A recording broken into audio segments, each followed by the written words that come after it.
तो इस बीच एक बड़ी और अहम जानकारी आ रही है जिसे आपको रूबरू करवा देते हैं। इस वक्त की बड़ी खबर चंडीगढ़ से आ रही है। आपको बता दें, हरियाणा विधानसभा के बजट सत्र का आज 7वां दिन है। अहम जानकारी चंडीगढ़ से। तो वहीं हरियाणा विधानसभा की जो कार्यवाही है वो जारी है। आपको बता दें, आज सदन की कार्यवाही की डबल सिटिंग रहेगी। इस वक्त की बड़ी और अहम जानकारी हम आपको चंडीगढ़ से दे रहे हैं। दोपहर बाद होगी दूसरी सिटिंग की शुरुआत। तो इस वक्त की बड़ी और अहम जानकारी चंडीगढ़ से आ रही है। दूसरी सिटिंग में सीएम अभिभाषण पर देंगे जवाब। बात है फेज 2 के अंदर, जिसमें 10,000 फीट का रनवे हिसार के अंदर ऑलरेडी अंडर कंस्ट्रक्शन है और 2022 के अंदर वो कंप्लीट हो जाएगा। उसके साथ साथ हमारा प्रयास है कि small scale MRO, fixed base operation और defence manufacturing and defence MRO Hisar के अंदर हम ला पाएंगे अगले 2 वर्ष के अंदर। और उसके लिए आज शाम को भी हमने जो हमारे एरो डिफेंस संबंधित जितने भी इंस्टीट्यूशंस हैं उनकी एक बैठक रखी है 5 बजे की, जिसके अंदर उनको भी हम मोटिवेट करेंगे कि वो आकर हरियाणा में इन्वेस्ट करें। और जो हमारा एक एविएशन हब है, इकलौता एयरपोर्ट है, उसको हम इंटरनेशनल लेवल पर ले जा पाए। मुख्यमंत्री जी बहुत बहुत धन्यवाद। मेरे इसमें 2 सुझाव और हैं। एक तो ये जो फ्लाइंग क्लब एसोसिएशन है, इसको भी शुरुआत करने की कृपा करें। और दूसरा, एक हेली सर्विस वहाँ पर नज़दीकी अग्रोहा धाम है, अगर कोई हेलीकॉप्टर जो लोकल आ जा सके तो एक मनोरंजन के लिए और एक टूरिज्म को ये हेल्प करेगा। तो फ्लाइंग क्लब और ये हेली सर्विसेज का भी अगर प्रावधान करेंगे तो मैं आपका बहुत बहुत आभारी रहूँगा। अध्यक्ष जी, जहाँ बात हेली सर्विस की है, जरूर उस पर विचार कर सकते हैं, क्योंकि हेलीपोर्ट की फिजिबिलिटी बड़ा महत्वपूर्ण कार्य है। मगर माननीय सदस्य को बताना चाहूँगा कि आज भी उड़ान स्कीम के अंदर हिसार से देहरादून, हिसार से धर्मशाला और हिसार से चंडीगढ़ की फ्लाइट सर्विसेज निरंतर चालू है सुचारू तौर पर। और उसके साथ साथ जो हमारा सिविल एविएशन क्लब था इका, उसको रीलोकेट करनाल कर दिया गया था, क्योंकि वहाँ पर हैंगर्स वगैरह की कंस्ट्रक्शन चल रही थी। स्पाइस जेट से हमारा MOU हुआ है कि 100 पायलट ट्रेनिंग का वहाँ पर फ्लाइंग क्लब स्पाइस जेट बनाएगा। और मैं साथ के साथ आपको ये आश्वासन देता हूँ कि अगर स्पाइस जेट के फ्लाइंग क्लब में डिले आएगा तो हम जो हमारा हरियाणा का सिविल एविएशन है इका, उसको जरूर रीलोकेट कर वापस हिसार में करनाल से ले जाने का काम करें। धन्यवाद। अब माननीय सदस्यगण, अब प्रश्नकाल समाप्त होता है। माननीय एक मिनट बैठ जाइए। माननीय एक सूचना है। माननीय सदस्यगण एवं अधिकारीगण, श्री रणबीर गंगवा माननीय डिप्टी स्पीकर महोदय की तरफ से लाइब्रेरी के नजदीक विधान भवन में आप दोपहर भोज के लिए सादर आमंत्रित हैं। अभी एक मैं सूचना और देना चाहूंगा। आज अभी एक कॉलिंग अटेंशन लगा हुआ था। आदरणीय मुख्यमंत्री जी को कहीं जरूरी बैठक के अंदर जाना पड़ा है। वो हम कॉलिंग अटेंशन मोशन जो दोपहर दूसरी बैठक होगी उसमें लेंगे।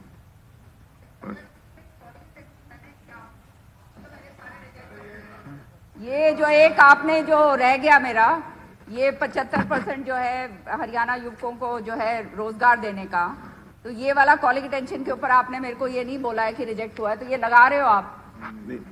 एक मिनट मेरी बात तो होने दीजिए पूरी। इसमें हाँ, वो तो मैंने लिखा उसमें कि आप अपनी बजट के अंदर जो है उसको बोल चुके हैं। इसको आपने रिजेक्ट करके नहीं भेजा, बाकी जगह तो आपने भेजा हुआ है। चला गया ये है ना। ये बहुत अहम मुद्दा है अध्यक्ष जी, इसके ऊपर तो पूरा डिस्कशन होना चाहिए। कौन से की बात? ये जो है बेरोजगारी के ऊपर, बेरोजगार, ये तो मैंने ये लिखा हुआ है। 9वें नंबर पर था, श्रीमती किरण चौधरी विधायक जी के द्वारा बढ़ती बेरोजगारी से त्रस्त हरियाणा के युवाओं को धनस्थी, ये नामंजूर हो चुका है। नहीं, 9वें नंबर पे तो लॉ एंड ऑर्डर था जी। नहीं, ये दूसरी लिस्ट, ये आपकी लिस्ट में। हाँ, 9वें नंबर पर था। इसको भी रिजेक्ट कर दिया बेरोजगारी वाले पे। हाँ जी। बात रखी और आदरणीय हुड्डा जी ने बात कही थी कि हमारा कोई कार्यकर्ता उस प्रदर्शन में शामिल नहीं था, और जब ये 302 का मामला कहा गया, सर ये फोटोज में लेके आए, उनके सारे पदाधिकारी वहां थे जब 302 की लाइफ थ्रेटनिंग की धमकियां दी गई, अब शब्दों का इस्तेमाल किया गया। ये सर सारी फोटोएं इनके पदाधिकारियों की विद पोस्ट। ये सर मेरा निवेदन है, इसके सर ये जो सदन में मिसलीड करते हैं, सदन को झूठ बोल के बताते हैं कि हमारा कोई कार्यकर्ता नहीं था। ये फोटो है जी, ये प्रूफ है आप सबका। आदरणीय अध्यक्ष महोदय, ये किस प्रकार से लोकतंत्र के हत्यारे हैं, ये किस प्रकार से इनकी भूमिका दोहरी हो जाती है, दोगले लोग हैं। हो गया सर हो गया। एक बार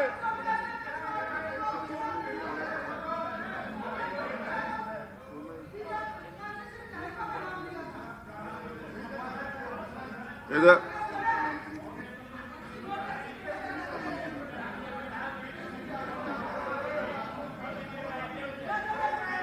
अभी कादियान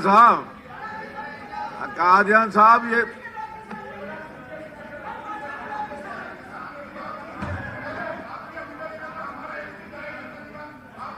निकलवा के देखें। मैं इनके पदाधिकारियों की फोटो लेके आया जो मेरे वहां घर के बाहर धरने पर मौजूद थे। असीम जी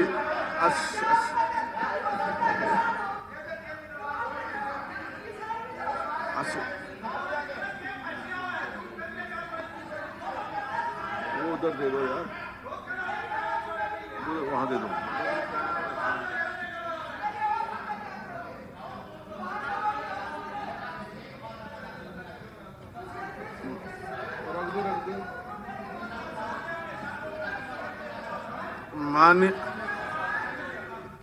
माननीय सदस्यगण, असीम जी प्लीज बैठ जाइए।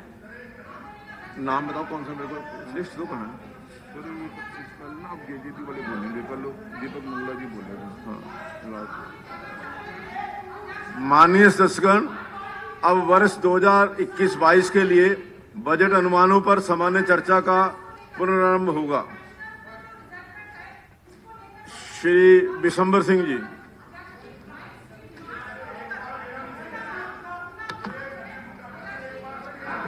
बैठ जाइए। आ गया, नोट हो गया। नहीं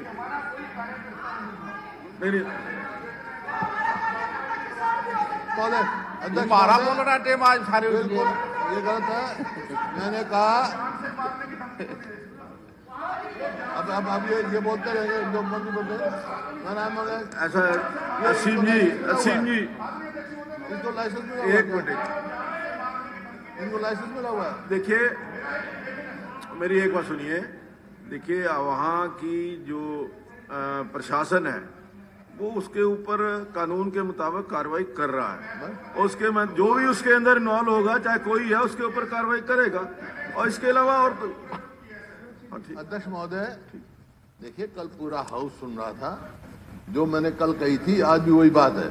आप जब ये कहने में उकसाने वाली बात है, हमारे कहा हमारा कोई विधायक नहीं उकसाया और ना उकसाएंगे, ये बात कही थी हमारी पार्टी।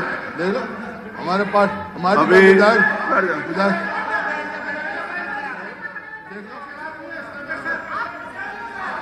श्री रामकरण काला जी।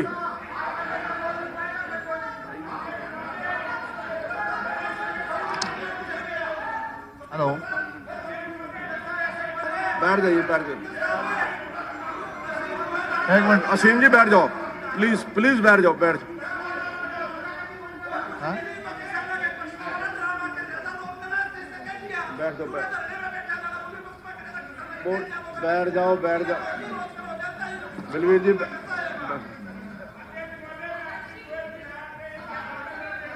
रामकरण काला जी हाँ जी। स्पीकर महोदय सर, एक मिनट जी। स्पीकर महोदय सर, आपसे रिक्वेस्ट है जी, हमारा जो काला टेंशन आपका मैंने कमेंट्स के लिए भेजा हुआ है। कमेंट्स के लिए काला टेंशन स्पीकर भेजा महोदय सर, 48 घंटे के अंदर। आप एक मिनट सुनो जी, आप बैठ जाओ 1 मिनट बैठ जाओ जी, 1 मिनट बैठ जाओ। मैं हेलो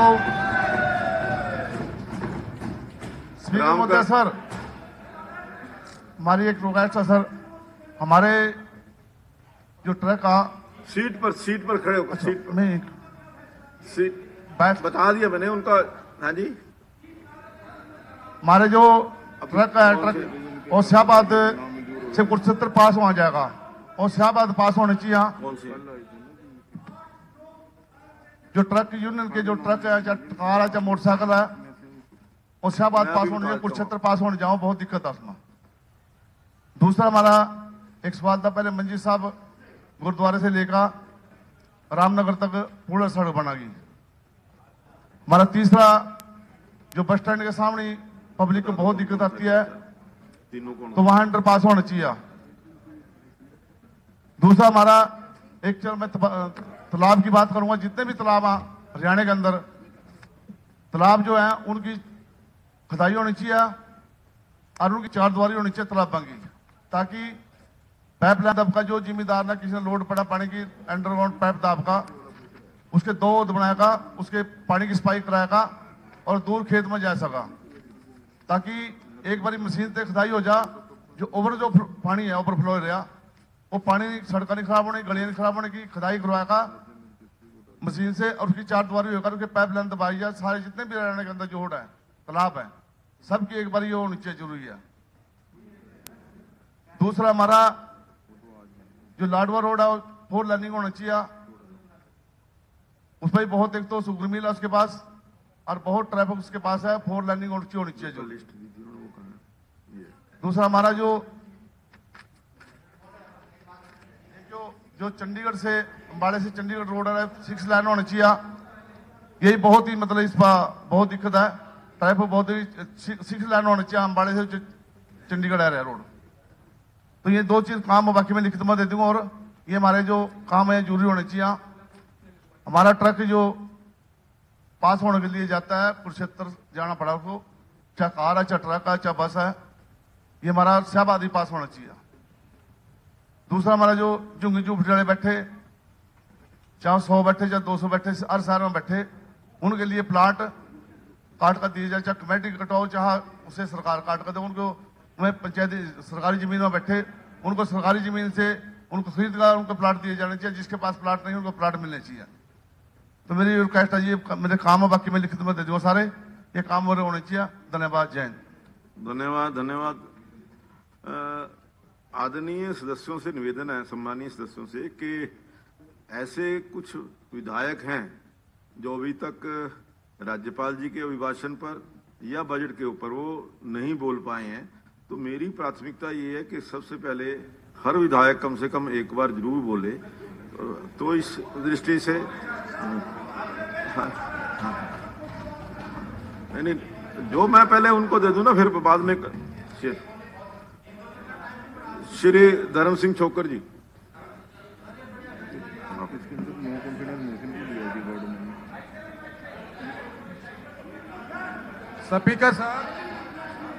स्पीकर सर, आपने मुझे बजट पर बोलने का अवसर प्रदान किया। मैं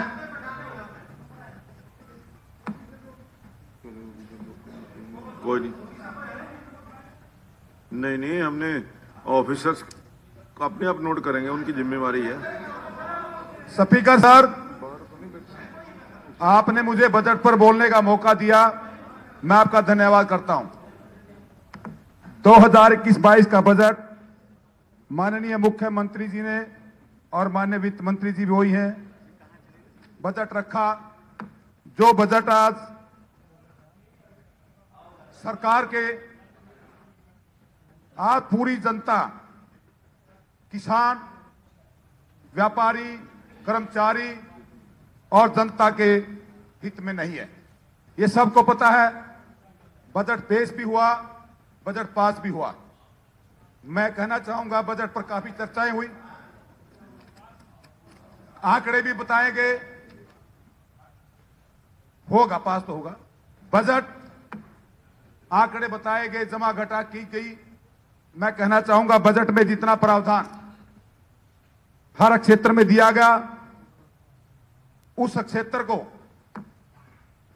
जो पैसा जिस हेड में दिया गया उस पैसे को अच्छे से इंप्लीमेंट किया जाए, चाहे हमारी सरकारी परियोजना हमारी कांग्रेस की सरकार की हो या इस सरकार की हो। जो विकास परियोजना अधूरी पड़ी हैं उन परियोजना को प्रायोरिटी पर आगे बढ़ाया जाए और आगे दौड़ और पीछे चोट वाला काम ना किया जाए। इसके मेरे पास कई उदाहरण हैं। हमारे चौधरी भूपेंद्र हुड्डा की जो मुख्यमंत्री थे हमारी सरकार में, एक हथवाड़ा बिलासपुर कुर्डी नांगला पुल मंजूर किया था, उसकी नींव रखी गई थी। आज वो उसको 8 साल हो चुके हैं। आगे घोषणा की जाती है जितने भी प्रोजेक्ट, चाहे किसी भी एजुकेशन में हो, हेल्थ में हो, पावर में हो, कृषि के हो, उनको अधूरे को पूरा किया जाए। ऐसे हमारे पास कई उदाहरण हैं। जैसे आप अपना इसमें हॉस्पिटल की, मैं हेल्थ की बात, एजुकेशन की बात करना चाहूंगा। एजुकेशन में अब जैसे अब कॉलेजेस हैं, यूनिवर्सिटियां हैं। हमारे हुड्डा सरकार में 10 यूनिवर्सिटियां बनाई गई और अब घोषणा की जाती है। जैसे मैं देख रहा था हमारे बड़ौदा में मुख्यमंत्री जी ने घोषणा की थी हम उसको यूनिवर्सिटी बनाएंगे, लेकिन आज वो घोषणा बन के रहेगी क्योंकि यहां कांग्रेस का विधायक बन गया। ये भेदभाव ना रखा जाए। माननीय मुख्यमंत्री कहते हम हरियाणा एक, हरियाणवी एक। जहां तक यूनिवर्सिटी की बात है, कॉलेजेस की बात है, अब कॉलेज नए खोले जाते हैं। अब कॉलेजेस में सुविधा नहीं है, लेक्चरर नहीं है, कोई साधन, कोई भी उनमें सुविधा नहीं है। अब आगे जितने भी कॉलेज एडेड हैं 95% गवर्नमेंट एड कर देती है। जैसे मैंने अभी अपने माननीय शिक्षा मंत्री से आग्रह किया था, हमारे कॉलेज एडेड है, 50% देती है, उसको गवर्नमेंट कॉलेज बनाया जाए। और बनाने के साथ साथ बनाना, उसका रख रखाव करना बहुत जरूरी है। बनाने तो सरकार, हमारी सरकार ने बनाते, आपकी सरकार भी बनाएगी। लेकिन मैं जहां तक कहना चाहूंगा, हॉस्पिटल की हेल्थ की बात ले लीजिए। हेल्थ में हमारे माननीय चौधरी भूपेंद्र हुड्डा जी मुख्यमंत्री थे। हमारे समालखा में गवर्नमेंट 100 बेड का हॉस्पिटल बनाया गया, बिल्डिंग बना दी गई। आज मैं ओपन कहना चाहूंगा सदन में आपके माध्यम से, माननीय स्वास्थ्य मंत्री हमारे सामने बैठे हैं, हमारे कमल गुप्ता, नरेंद्र गुप्ता जी कह रहे थे अब मंत्री जो कहते हो करते हैं, ठीक बात है। लेकिन हमारा 100 बेड का हॉस्पिटल समालखा में है, उसमें चलो इन्हें कहते डॉक्टर तो नहीं है, मान लिया ठीक है, क्या इंफ्रास्ट्रक्चर भी नहीं है? मैं दावे से कहता 100 बेड के हॉस्पिटल में एक्सरे की मशीन भी नहीं है। आज स्पीकर साहब जांच कराइए खुद अपनी देख रेख में, एक्सरे की मशीन नहीं है, कोई अल्ट्रासाउंड की मशीन नहीं है, सिर्फ डिलीवरी होती है जो डिलीवरी हट में होती है। ओनली डिलीवरी 100 बेड के समालखा में। ये एक समालखा हॉस्पिटल ऐसा हॉस्पिटल है, चंडीगढ़ से दिल्ली तक हाईवे के ऊपर एक समालखा, जब एक्सीडेंट हो जाता, कोई एक्सीडेंट हो जाते हैं तो रात को एक्सीडेंट हो जाता है, हॉस्पिटल ढूंढने पड़ते जो लोग। लेकिन वो हॉस्पिटल जो है ऑन रोड है, उसमें मैं तो कहता ट्रोमा सेंटर सपने कहां रहे, वह डॉक्टर भी नहीं है, 3 डॉक्टर हैं और वह एक्सरे मशीन, अल्ट्रासाउंड रिकॉर्ड में चेक कर लीजिए। मंत्री जी कहना चाहूंगा, जहां तक शुगर किसानों की बात है, शुगर मिल की बात है, हमारा माननीय चौधरी भूपेंद्र सिंह हुड्डा जी ने हमारी सरकार में पानीपत शुगर, आज से 8 साल हो चुके हैं, उसकी नींव रखी थी और वो शुगर मिल आज उस स्थिति पर अधूरा पड़ा है। हमारे किसानों को इतनी पूरी दुर्दशा है, उत्तर प्रदेश में, पंजाब में गन्ना लेके जाया जाता है लेकिन पेमेंट नहीं है। पिछले सेशन में मैंने कहा था माननीय मुख्यमंत्री जी से, हमारे इकबालपुर में, उत्तराखंड में 36 करोड़, हमारे महिपाल ढंडा मेरे साथी विधायक हैं, इनका इलाका लगता है हमारे क्षेत्र में गन्ना ज्यादा होता है, करीब 36 करोड़ बीजेपी की सरकार है। स्पीकर सर, मैं आपके माध्यम कहना चाहूंगा माननीय मुख्यमंत्री जी से, कृषि मंत्री से कहना चाहूंगा, दलाल साहब से भी, उत्तराखंड की सरकार को मुख्यमंत्री चिट्ठी लिखे, उस शुगर मिला करीब 36 करोड़ रुपया 3 साल हो चुके हैं। वक्त हो चला छोटे से ब्रेक का। ब्रेक के उस पार भी खबरों का सिलसिला जारी रहेगा। देखते रहिए जनता टीवी।